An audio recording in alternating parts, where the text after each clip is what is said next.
All right, the Knicks got beat up on the West Coast, and they're now 2-7 in their last 9 games. Knicks fans, of course, went straight to Twitter or X, whatever you call it.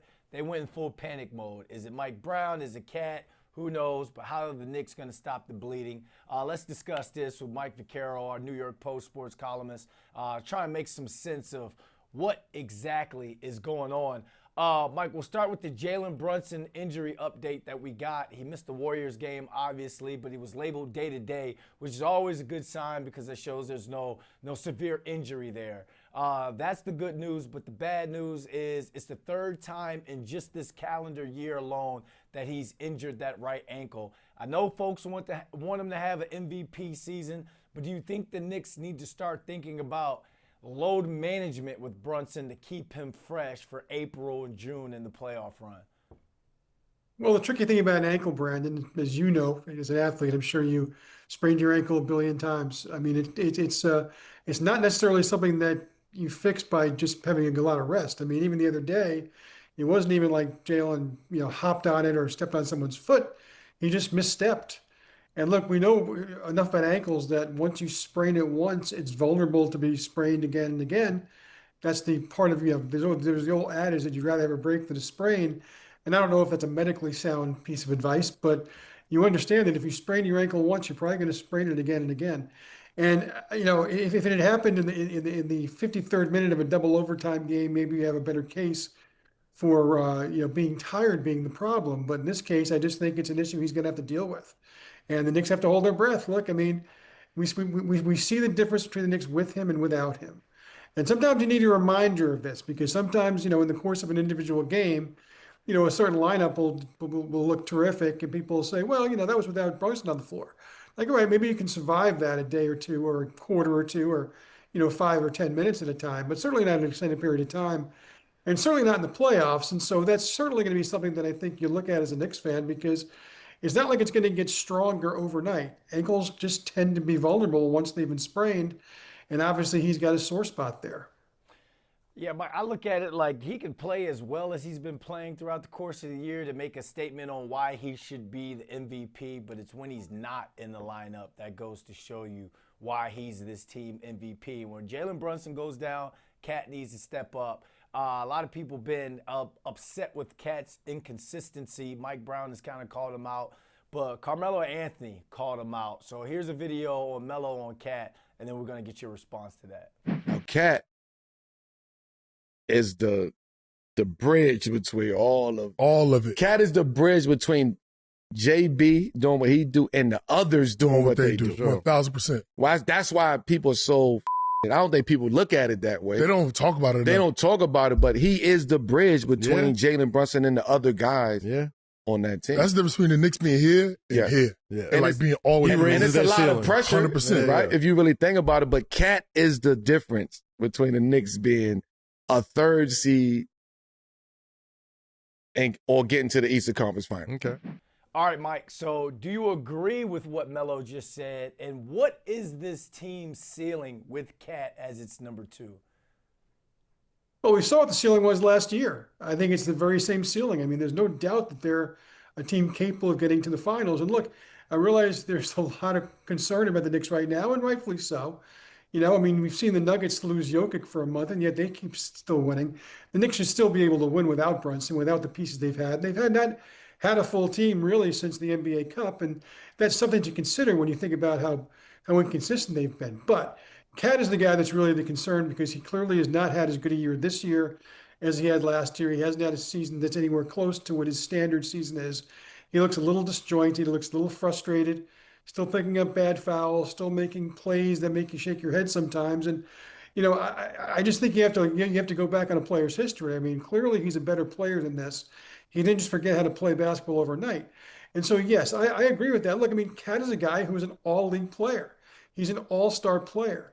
And so when you have a guy playing at that level, you're going to be better. And he hasn't played at that level. I don't think he deserves to be on the all-star team this year. And I think that, if you gave him truth serum, he'd probably agree to the same thing. But I also know that even in the course of this year, there have been stretches where you'll remember, oh, yeah, that's right. This is one of the best players in the league. And that's what you need because obviously that gives teams two foundational players they have to be concerned about. And then the other guys in the team can kind of feed off them. And that's when they do their best thing, is when the other team is focusing all their energies on stopping Brunson and stopping Towns. And there are a lot of Knicks fans that agree with you, Mike. They're upset, rightfully so. They're upset with the Cats. They're upset with just the overall effort of this West Coast road trip. So I got three tweets of Knicks fans going full basketball Karens on Twitter last night after the loss. I'm going to read them, and then you respond with what you think. All right, Trav Bryan Music says, OG and Macau are not Wingstop. They never were. Their defense is actually getting worse. Do you agree? No. I mean, all you have to do is look at the Celtics series last spring. I mean, they won the first two games of the series because of those two guys playing defense. Anybody who wants to question OG Anunoby's defense, I question whether they know what they're looking at.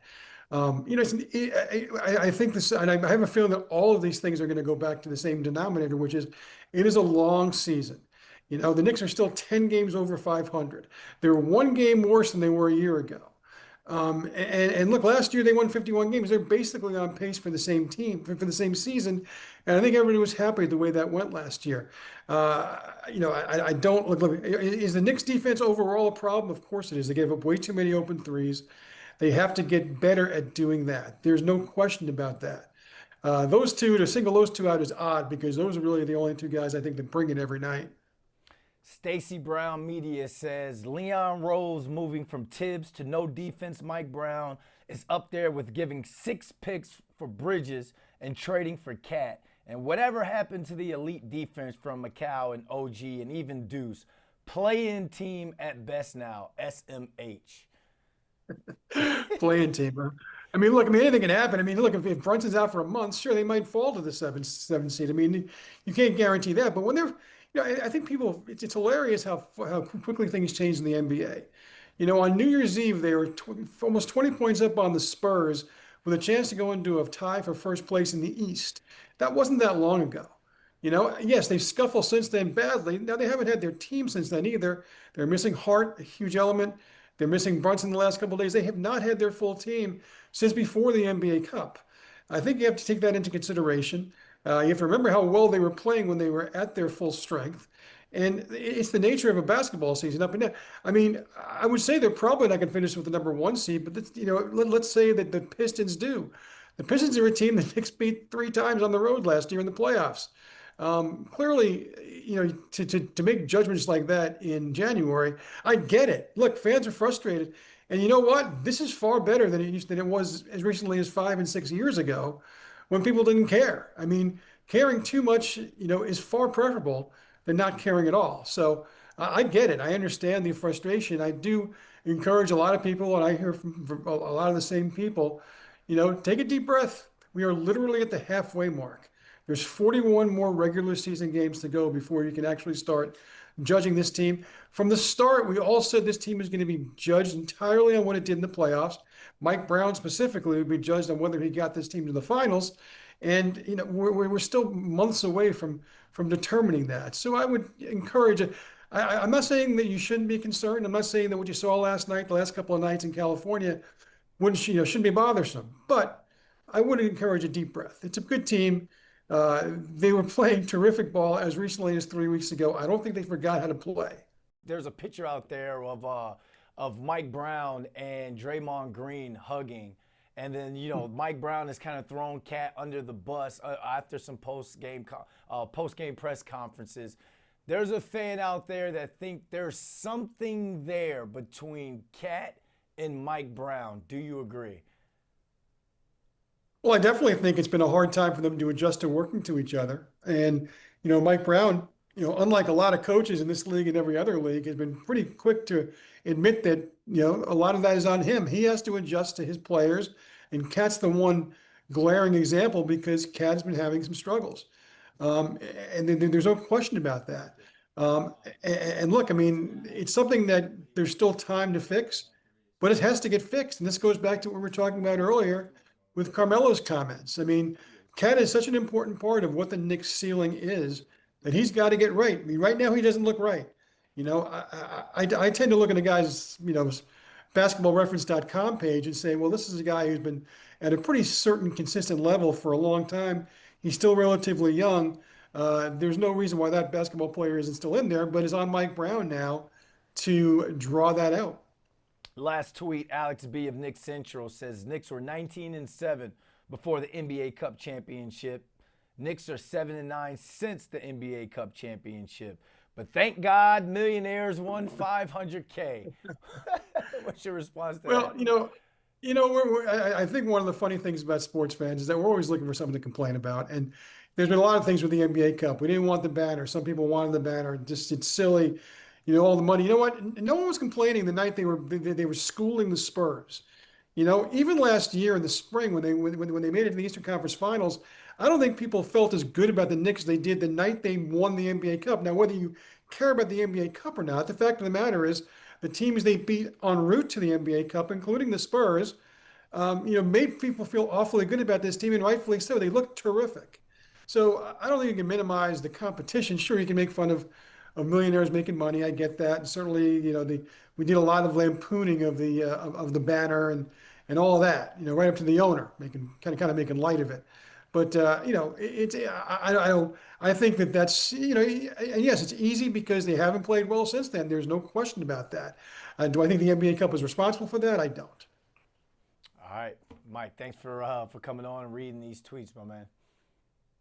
Anytime, my man. It's good to talk to you, Brandon. You happy about John Harbaugh? Oh, absolutely. I love the new coach. Knicks fans, not so much. They're kind of hating their new coach right now. But like you said, that's just how it goes around here in the city. That's exactly right.